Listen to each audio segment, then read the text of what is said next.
tujuan Allah memerintahkan puasa itu sebetulnya sangat luar biasa besar, dan itu memang sama dengan ketika Allah memerintahkan kalau kamu ingin masuk surga, maka raihlah dengan kamu itu banyak mendapat ampunan dariku. Sama, kalau kamu ingin mendapatkan surganya Allah, dapat ar-royan, maka berpuasalah dengan benar. Nah, sekarang saya mau tanya Ustadz, sebenarnya syarat sahnya rukunnya puasa itu seperti apa, Ustadz? Jadi kalau di puasa itu ada dua. Jadi ada rukun, ada syarat wajib, gitu ya. Jadi bukan syarat sah, tapi syarat wajib. Bismillahirrahmanirrahim. Assalamualaikum warahmatullahi wabarakatuh. Sahabat An-Nur, semoga selalu dalam keadaan baik, bahagia, sehat semua dan berlimpah rezekinya. Amin. Baik, teman-teman, kita hadir sekarang di program terbaru dari Masjid An-Nur Gondang Legi ya, channel YouTube An-Nur Dakwah Gondang Legi, yaitu nama programnya adalah Serambi Masjid. Di mana di program Serambi Masjid ini kita bisa diskusi, tanya-tanya langsung sama Pak Ustadz yang kita hadirkan di program ini. Nah, di samping saya ini sudah ada Ustadz kita yang Masya Allah masih muda, luar biasa, dakwah kemana-mana. Ada Ustadz Doni. Assalamualaikum Ustadz. Waalaikumsalam warahmatullahi wabarakatuh. Bagaimana kabarnya Ustadz? Alhamdulillah sehat. Alhamdulillah sehat. Dan Mas Lur juga sehat semua. Alhamdulillah sehat. Sebelumnya terima kasih banyak Ustadz udah menyempatkan waktunya nih hadir di Serambi Masjidnya An-Nur nih. Insya Allah. Masya Allah. Ustadz, ini kan program terbaru kita di channel YouTube An-Nur Gondang Legi ya. Namanya Serambi Masjid, di mana nanti jamaah atau penonton setia channel YouTube An-Nur ini bisa tanya-tanya langsung nih sama Pak Ustadz. Caranya gimana? Nanti bisa chat langsung di kolom komentar ataupun DM di Instagramnya Masjid An-Nur Gondang Legi. Nah, alhamdulillah kita udah masuk di bulan Ramadan ya Ustadz ya. Alhamdulillah, ini mudah-mudahan kita puasanya lancar ya Ustadz. Amin. Amin. Nah, ini masuk pembahasan yang luar biasa nih. Di bulan Ramadan kan kita tahu ya, kita diwajibkan untuk berpuasa Ustadz. Nah, mungkin teman-teman masih yang pengen tahu nih gitu kan, sebenarnya makna puasa sendiri itu menurut agama Islam ya, sesuai tuntunan di Al-Quran itu seperti apa Ustadz? Tafadhol Ustadz. Terima kasih Mas Luhur. Bismillahirrahmanirrahim. Assalamualaikum warahmatullahi wabarakatuh. Waalaikumsalam warahmatullahi. Alhamdulillahirabbil alamin wa binasta'inu ala umuri dunya waddin wa ala alihi washabihi ajma'in wa man tabi'ahum bi ihsanin ila yaumiddin. Amma ba'd. Ya alhamdulillah diberi kesempatan bisa insyaallah bisa ngobrol ya. Mudah-mudahan bisa memberikan keberkahan gitu. Amin. Ya, jadi terkait dengan tadi pertanyaan makna gitu ya. Makna siam Ramadan. Kita merujuk dari Al-Quran, dan ini dalilnya saya yakin kita semua sudah hafal lah gitu ya. Itu Al-Baqarah ayat 183, Allah sudah menyampaikan a'udzubillahi minasyaitonirrajim. Ya ayyuhalladzina amanu kutiba alaikumusiyam kama kutiba alal ladzina min qablikum la'allakum tattaqun. Jadi Allah itu mensyariatkan puasa itu baik dari dulu, karena syariat puasa itu tidak hanya sekarang, dulu juga sudah pernah gitu. Itu tujuannya adalah untuk menggapai ketakwaan.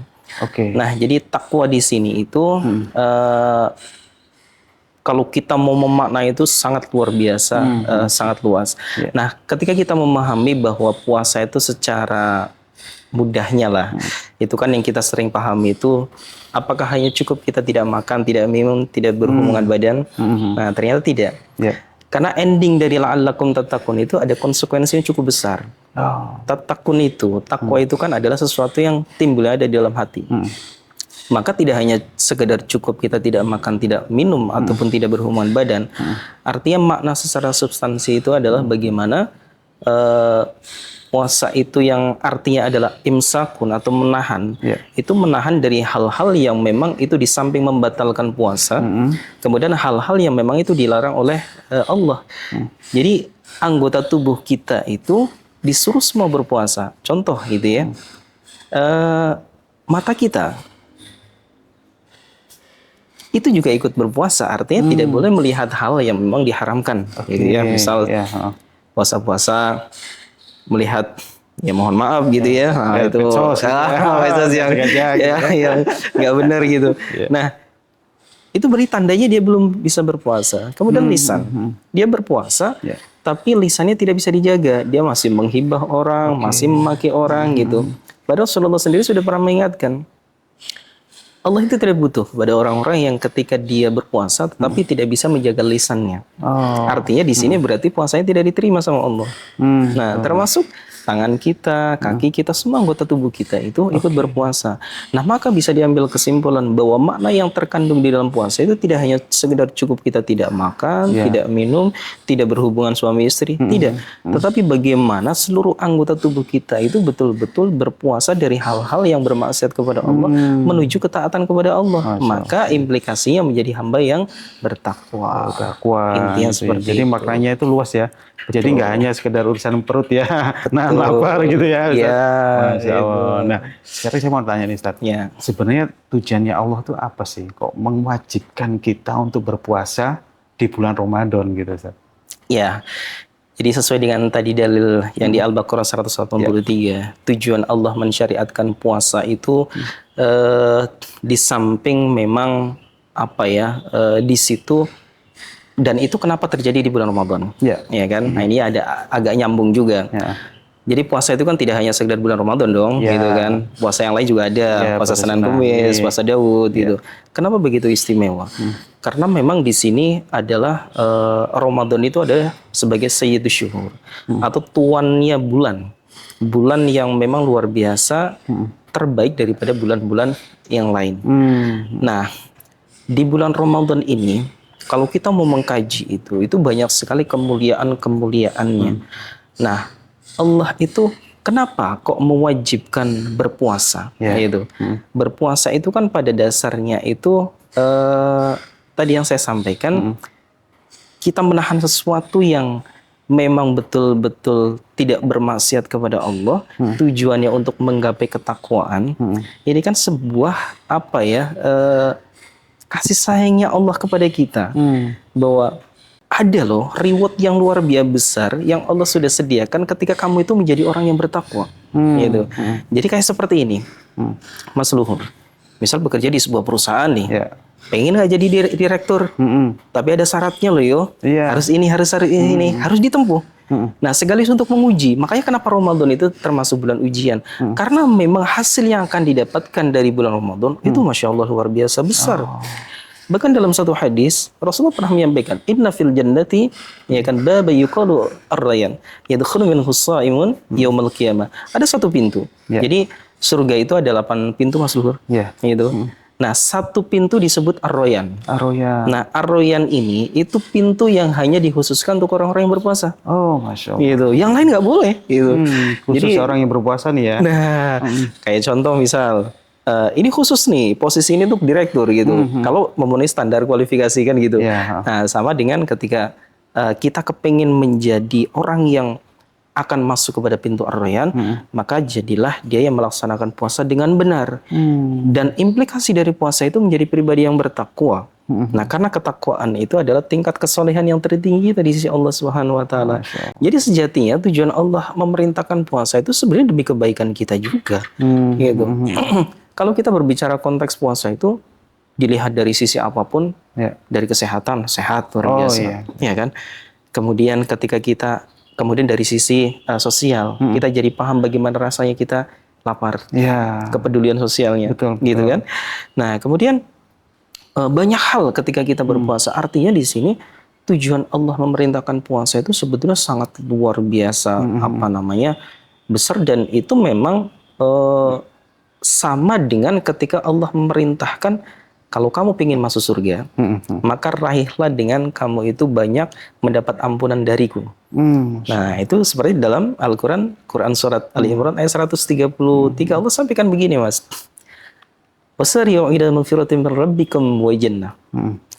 Dan carilah ampunan dari Tuhanmu, dari Allah, untuk mendapatkan apa? Wa jannah. Wa jannatin 'arduhas samawati wal ardh. Yang luasnya seluas langit dan bumi. Masya Allah. Dengan cara mendapat ampunan dulu sama Allah. Sama, kalau kamu ingin mendapatkan surganya Allah, dapat Ar-Royan, maka berpuasalah dengan benar. Dan itu ada kaitannya dengan ketika Rasulullah menyampaikan, man shoma ramadhana imanan wa ihtisaban ghufira lahu ma taqaddama min dhanbi. Barang siapa yang berpuasa dengan penuh keimanan dan ihtisab, maka Allah akan ampuni dosa-dosa yang telah lalu. Proses ampunan ini yang menjadikan seseorang itu bisa masuk surga. Masya Allah. Jadi fadilah dari puasa sendiri itu bisa untuk kita mendapatkan ampunan dari Allah. Betul. Masya Allah. Jadi lebih semangat nih untuk puasa, Ustaz. Harus semangat. Harus. Mungkin kita selama ini udah Ramadan nih, udah puasa, waktunya puasa, ya udah puasa aja biasa gitu kan. Mungkin belum begitu mengetahui nih fadilah apa sih yang didapatkan dari puasa itu sendiri. Alhamdulillah di sini Ustadz Doni udah menjelaskan nih apa sih keutamaan dari puasa, apa yang akan kita dapat dari puasa itu, Masya Allah. Kita bisa dapat ampunan dan ada pintu khusus nih surga nih. Betul. Ya. Ar-Rayyan gitu namanya. Betul. Mudah-mudahan kita semua bisa mendapatkan pintu surga itu. Amin, Masya Allah, amin. Nah, sekarang saya mau tanya Ustadz. Iya.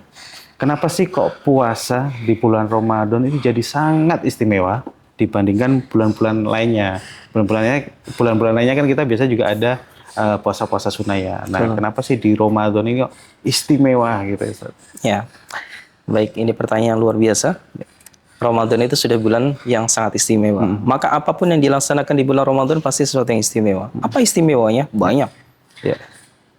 Kalau kita mau membedah keistimewaan bulan Ramadan, itu sangat banyak sekali. Oke, saya ambil contoh beberapa saja lah gitu ya. Al-Quran itu mujizat yang terbesar kan? Ya. Itu Allah turunkan, Allah wahyukan itu di bulan apa? Ramadan. Maka Allah menyampaikan sendiri, Syahrul Ramadan alladzi unzila fihil Qur'an. Bulan Ramadan adalah bulan di mana Al-Quran itu diturunkan. Oke. Ya. Kemudian ada namanya malam Lailatul Qadar. Malam yang kemuliaan itu lebih utama daripada 1000 bulan. Oh iya. Bayangkan 1000 bulan itu ada berapa tahun itu? Wah, berapa tahun itu ya? Ada berapa tahun? 83 tahun, Mas. 83 tahun. Nah, 83 tahun kira-kira kita besok usia bisa sampai segitu ya? Kita sampai 83. Jadi kita bisa mendapatkan dalam satu malam, ya kan, yang kemuliaannya itu bisa di atas 83 tahun kita hidupnya hanya untuk ibadah. Maka ketika kita melaksanakan siam Ramadan, ya kan, nilai utamanya itu ketika kita pas kebetulan dapat malam Lailatul Qadar, siam kita itu pahalanya itu bisa lebih daripada 1000 bulan. Bayangkan kita puasa 1000 bulan, bayangkan Mas. Sholatnya, zakatnya, infaknya itu dihitung seperti kita melaksanakan 1000 bulan. Masya Allah. Itu kenapa dahsyatnya di bulan Ramadan. Di bulan yang lain nggak ada. Oh iya, kan? iya. Dan hebatnya lagi, Rasulullah sudah pernah menyampaikan, Ramadan adalah bulan di mana pintu surga itu dibuka selebar-lebarnya oleh Allah. Pintu neraka itu ditutup. Maksudnya apa? Sini ahli tafsir menyampaikan, ya, idza jaa Ramadan futihat abwaabul jannah wa ghaliqat abwaabun nar wa suffidat asyayatin. Pintu kebaikan itu dibuka. Artinya pintu surga itu identik dengan amal soleh. Amal-amal kebaikan. Itu dibuka, artinya dimudahkan, Mas. Gitu sama Allah. Pintu keburukan, pintu neraka. Seseorang ketika bermaksiat, itu kan pintu keburukan. Iya, betul. Itu di bulan Ramadan ditutup. Oh, ditutup. Idealnya di bulan Ramadan nggak ada orang bermaksiat. Nah, cuma pertanyaannya kalau ada orang Ramadan masih pada makan di jalan, masih ada yang bermaksiat, masih ada yang korupsi dan lain sebagainya. Nah, ini yang naudzubillah. Itu istimewa. Yang itu di bulan lain nggak ada, Mas. Gitu. Ya kan? Nah, maka ini dari beberapa keutamaan ya fadilah di bulan Ramadan. Maka ketika kita melaksanakan siam di bulan Ramadan, maka pasti nilai keutamaannya itu jauh lebih besar daripada bulan-bulan yang lain. Dan Allah sendiri sudah menyampaikan, ya kan, di bulan lain kita amal ibadah itu hanya dilipat gandakan mungkin sampai 700 kali lipat. Membaca Al-Quran, ya Rasulullah menyampaikan, man qara harfan min kitabillah falahu bihasanatu wal hasanatu bi asyri amsalihha. 10 kebaikan. Ya, kemudian sedekah bisa sampai 700 kali lipat. Tapi ketika di Ramadan kata Allah, urusanku. Bisa unlimited ya? Unlimited, betul. Gitu. Makanya kenapa puasa Ramadan itu lebih baik, lebih utama daripada di bulan-bulan yang lain. Masya Allah, luar biasa. Salah satunya.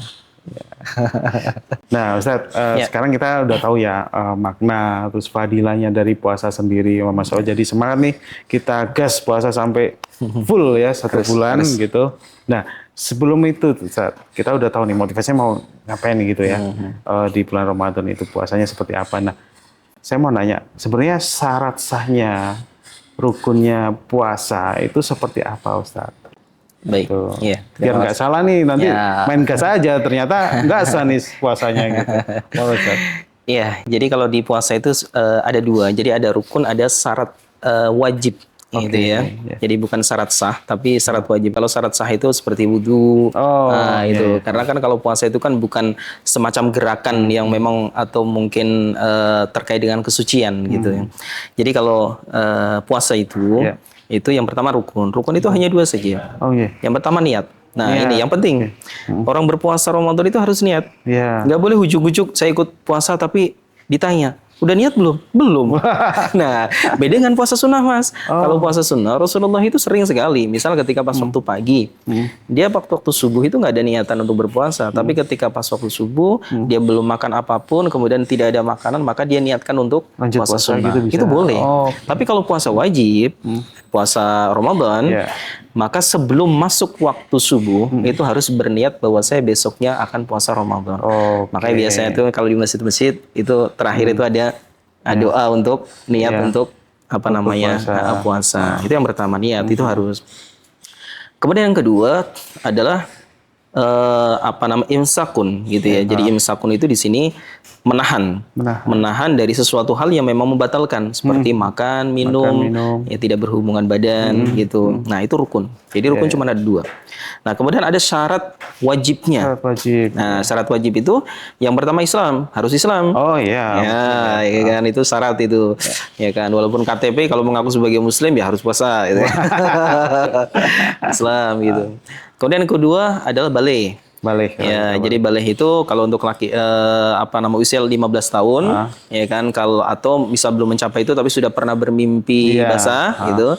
Nah, itu sudah dikatakan baligh. Makanya hukumnya wajib. Itu wajib untuk berpuasa. Kemudian berakal. Nah, jadi kalau kepingin nggak diwajibkan puasa, nah gila aja nggak apa-apa ya. Tapi kalau pura-pura gila nggak boleh. Jadi orang gila itu bebas ya, nggak bebas, nggak terkena hukum, Mas. Sama anak-anak yang belum balik gitu ya. Betul, tapi tetap diajari. Diajari. Jadi misal kalau belum kuat, ya misal kata setengah hari dulu, gitu kan. Dari pagi sampai jam 12, istilahnya kalau orang Jawa itu puasa beduk ya. Nah, itu untuk pembelajaran nggak apa-apa. Tapi kalau sudah balik, dia harus full. Nah, itu. Nah, kemudian mampu itu karena ada mampu secara fisik. Karena ada orang yang usianya sudah rentan, sudah sepuh, kemudian dia tidak mampu untuk melaksanakan puasa. Nah, maka itu nanti terkait dengan nanti rukhsah. Nah, itu ada pembahasan sendiri itu Nah, rukhsah itu keringanan dari Allah. Nah, itu terkait dengan nanti ada qadha sama fidyah itu. Nanti kita bahas ya. Nah, kemudian sehat ya. Ya, sehat karena memang ada yang tidak memungkinkan untuk dia berpuasa karena memang sakit dan mengharuskan dia minum obat gitu ya. Ya, minum obat ya kan. Kemudian secara kedokteran memang dia ya harus makan gitu. Nah, kemudian tidak dalam kondisi safar. Makanya orang safar itu boleh untuk tidak berpuasa. Tapi kalau kuat boleh ya Ustaz ya? Nah, ini terkait ini memang ada dalilnya gitu ya. Nah, makanya di dalam Al-Quran sendiri Allah sudah menyampaikan di Al-Baqarah ayat 184. Jadi Allah itu sudah memberikan rukhsah gitu, keringanan gitu. Wa man kana maridan aw 'ala safarin fa'iddatun min ayyamin ukhra. Mereka yang safar dalam perjalanan ya kan atau dalam kondisi sakit itu boleh untuk dia tidak berpuasa tapi harus mengganti gitu kan di hari yang lain itu sejumlah yang kita tinggalkan.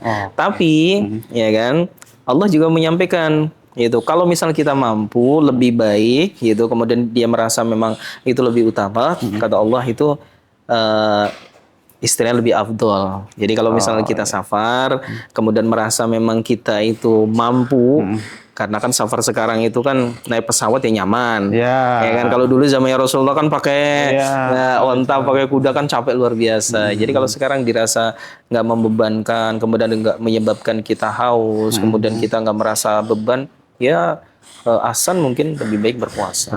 Seperti itu. Masya Allah. Nah, kemudian yang terakhir dia harus suci, artinya tidak dalam kondisi haid atau nifas ataupun berhadas besar. Kalau itu nggak boleh. Kalau kita masih dalam keadaan hadas besar, kemudian kita belum sempat mandi gitu, nah itu kita harus suci dulu, termasuk dalam kondisi haid ataupun nifas itu nggak boleh. Nggak boleh. Masya Allah lengkap banget ya teman-teman. Gimana tadi penjelasan Ustaz Doni, gimana sih rukun sama syarat wajibnya puasa. Ustaz Doni, terima kasih banyak ya. Mungkin Sama-sama. episode kali ini sampai di sini dulu teman-teman. Misalnya nanti ada pertanyaan dari teman-teman, bisa langsung aja chat di kolom komentar ya. Mau tanya apa, kemudian atau DM melalui Instagramnya Masjid An-Nur Gonanlogi. Insya Allah nanti akan dijawab Ustadz di episode berikutnya. Ustadz Doni, terima kasih banyak waktunya. Sama-sama. Semoga yang disampaikan bisa menjadi amal jariah. Amin, amin, amin, amin. Ya Rabbal Alamin. Baik teman-teman, sahabat An-Nur, program Sembari Masjid di episode pertama ini sampai di sini dulu ya. Semoga bermanfaat, bisa menjadi referensi untuk teman-teman semua. Sampai jumpa di episode berikutnya. Assalamualaikum warahmatullahi wabarakatuh. Waalaikumsalam warahmatullahi wabarakatuh.